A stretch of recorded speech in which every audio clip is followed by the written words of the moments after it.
Esteemed representatives of the Government of India, distinguished guests, UN colleagues and partners, a very good afternoon to you all.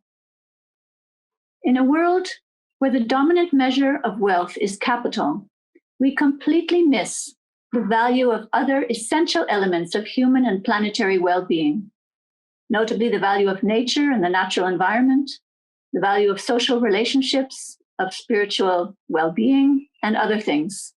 So I couldn't be more delighted to join you all this afternoon in this work on developing natural capital accounting and valuation of ecosystem services.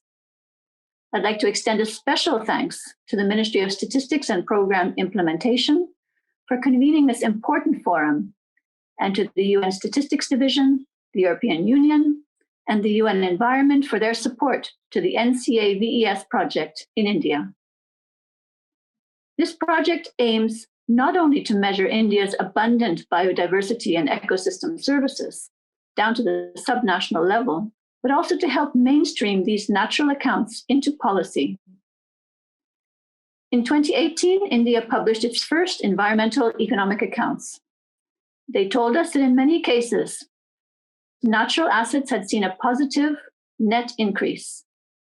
But it also revealed evidence of climate change, such as the shrinking of glaciers, and it alerted us to declines in forest cover in some of the states. It also mapped the impact of India's urbanization.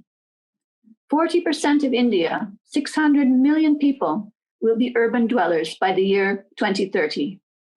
This means that up to 800 million square meters of new urban space will need to be added annually. This underscores the imperative that we be mindful of the impact of our human progress on the natural environment and nature's ecosystems. Natural capital underpins the achievement of the full array of the Sustainable Development Goals. India was one of the first countries in the world to track its progress on the SDGs at the subnational level.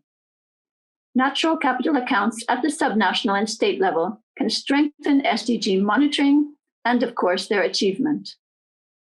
I'm delighted that as follow-up to the work under NCA-VES, a pilot in Karnataka is underway to develop a full suite of ecosystem accounts and a policy scenario analysis of land use planning. We look forward very much to learning the results of this pilot and how it can be used for policymaking more broadly. As the world struggles to respond to COVID-19, nature must be at the heart of our global recovery, in the same breath as saving human lives. It is, after all, our disregard for and disrespect of nature and the natural environment that facilitated the emergence of the pandemic in the first place.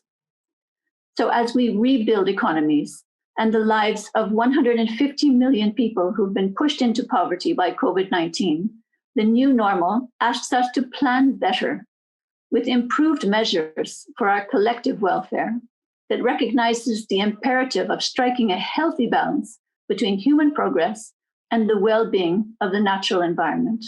I look forward very much to working with the Government of India, and especially the Ministry of Statistics, towards building back better in India. India is one of the most resplendent and natural wealth-rich countries in the world. Let's keep it that way. Thank you so much.